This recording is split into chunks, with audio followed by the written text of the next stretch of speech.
وہ ججز جو رات کو 12 بجے عدالتیں لگاتے ہیں اور اس کی بنیاد کے اوپر تحریک عدم اعتماد پہ ووٹنگ ہوتی ہے اور تحریک انصاف حکومت سے فارغ ہو جاتی ہے اس بنیاد کے اوپر، اور کیا اس بنیاد کے اوپر کہ آپ نے یہ جو ساری صورتحال کی، اگر ہونا تو یہ چاہیے تھا پھر تحریک انصاف کے حق میں فیصلہ آتا. تحریک انصاف نے تو وزیر اعلیٰ کو انہوں نے نہیں ہٹایا، ابھی بھی کہا کہ آپ کو موقع دے رہے ہیں. تو اس لیے اب آپ کھیل نہیں کھیل سکتے. یا آپ اسٹیبلشمنٹ کے عمران خان لاڈلے ہیں، اسٹیبلشمنٹ کے تو ساتھ ملے ہوئے آپ ہیں، آپ کہتے رہے عمران خان اداروں پہ حملہ آور ہو رہا ہے، اب آپ کو بہت تکلیف ہونا شروع ہو گئی ہے. پھر اس ساری صورتحال کے دوران میں جو آپ کو ایک اور خبر دینا چاہتا ہوں کہ اسٹیبلشمنٹ کی مداخلت شروع ہو گئی ہے. اسٹیبلشمنٹ کی مداخلت آج کل انصار عباسی صاحب جو ہیں وہ پتہ نہیں کس کس کے ترجمان ہیں، انہوں نے یہ کہا ہے کہ اس وقت صورتحال یہ ہے کہ اسٹیبلشمنٹ نے نرم مداخلت کا فیصلہ کیا ہے، یعنی الیکشنز کو لے کے جو سیاسی پارٹیاں ہیں ان کے درمیان بات چیت کروائی جائے گی اور اس بات چیت کے لیے دونوں فریقین کو جو ہے وہ منایا جائے گا یا ان سے بات کی جائے گی. لیکن اس وقت صورتحال یہ ہے کہ پاکستان تحریک انصاف صرف ایک بات کہہ رہی ہے، پاکستان تحریک انصاف کہہ رہی ہے کہ الیکشن کے علاوہ ہم کوئی اور بات نہیں کریں گے. اچھا اگر کوئی بات چیت ہوتی ہے تو میرے خیال سے ہو بھی سکتی ہے. اس کی وجہ یہ ہے عمران خان نے کہا تھا کہ ہمارے دروازے کھلے ہوئے ہیں، لیکن صرف ایک صورت میں جب آپ الیکشن کا اعلان کر دیں، الیکشن کال کر لیں، اس کی تاریخ دے دیں، اس کے بعد ہم بات چیت کر سکتے ہیں، اس سے پہلے بات چیت نہیں کر سکتے. لیکن اب ذرا خبر اور سنیے کہ فوج کے ترجمان کا میجر جنرل بابر افتخار کا بیان سامنے آیا ہے. انہوں نے کہا ہے جی الیکشن سے متعلق فوج سے مذاکرات کی خبریں بالکل غلط ہیں. اس کا مطلب یہ ہے کہ فوج اس بارے میں کوئی بات نہیں کر رہی، اس وقت ساری جو باتیں کی جا رہی ہیں وہ ان کی طرف سے ہیں. نون لیگ کو سمجھ یہ نہیں آ رہی عمران خان کا مقابلہ کرنا ہے، یعنی طلال چودھری کہہ رہے تھے ہمیں عمران خان سے سیاسی لڑائی لڑنی دی جائے، آپ بیچ میں نہ آئیں. یہ آپ کس سے کہہ رہے ہیں؟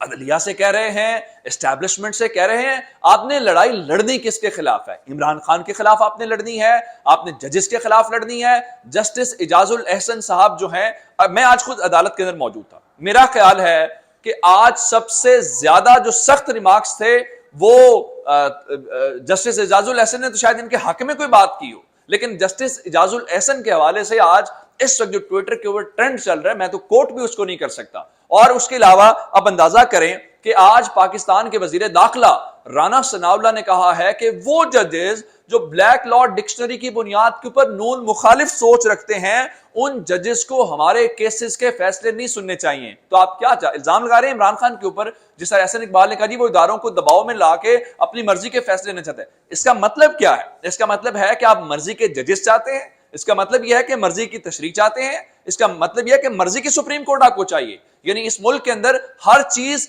بالکل ویسی ہی ہو جیسی آپ پنجاب پولیس کو لے کے چلتے ہیں، فوج آپ کی مرضی سے چلے، عدلیہ آپ کی مرضی سے چلے، میڈیا آپ کی مرضی سے چلے، یہ تمام چیزیں آپ کی مرضی سے چلیں. لیکن ایسا ہوتا ہوا نظر نہیں آ رہا، کیونکہ تحریک انصاف یہ کہہ رہی ہے کہ اگر سپریم کورٹ نے لوگوں کو انصاف نہ دیا تو پھر عوام اپنا راستہ بنائیں گے. پھر میں نے آپ کو ایک خبر دی تھی کہ منڈے کے روز سماعت ہونی ہے اسلام آباد کے اندر. اس وقت معاملہ اس وقت یہ تھا کہ جسٹس منیب صاحب جو ہیں انہوں نے عائشہ ملک صاحبہ کے ساتھ لاہور کے رجسٹری کے اندر منڈے سے کیسز کی سماعت کرنی تھی. لیکن اب میرے پاس جو اطلاعات آئی ہے کہ جسٹس منیب جو ہیں وہ بھی ان کو بھی پرنسپل سیٹ یعنی اسلام آباد بلا لیا گیا ہے، اور یہاں سے 25 سے 29 جولائی تک جو تمام کیسز تھے جہاں پہ انہوں نے بیٹھنا تھا ان تمام کیسز کو فی الحال ملتوی کر دیا گیا ہے. اب جاتے جاتے میں آپ کے سامنے ایک اور خبر رکھنا چاہتا ہوں.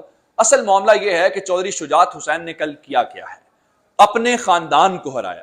چودھری پرویز الہی کو اگر کبھی پوچھا جائے گا کہ آپ کس سے ہارے تھے، وہ یہ نہیں کہیں گے کہ میں نون لیگ سے ہارا تھا، وہ یہ نہیں کہیں گے میں پیپلز پارٹی سے ہارا تھا، وہ نہیں کہیں گے میں تحریک انصاف سے ہارا تھا. چودھری پرویز الہی یہ کہیں گے کہ میں اپنے خاندان سے ہارا تھا.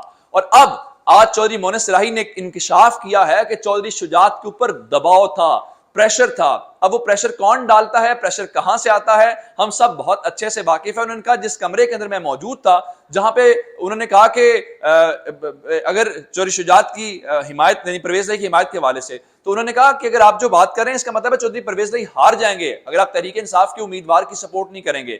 تو کہتے ہیں کہ اس کے بعد چودھری شجاعت مکمل خاموش ہو گئے، ان کے پاس اس سوال کا کوئی جواب نہیں تھا، جس بات کا مطلب یہ ہے ان کا کمرے کے اندر سناٹا یہ بتا رہا تھا کہ چودھری شجاعت کے اوپر دباؤ ڈالا گیا.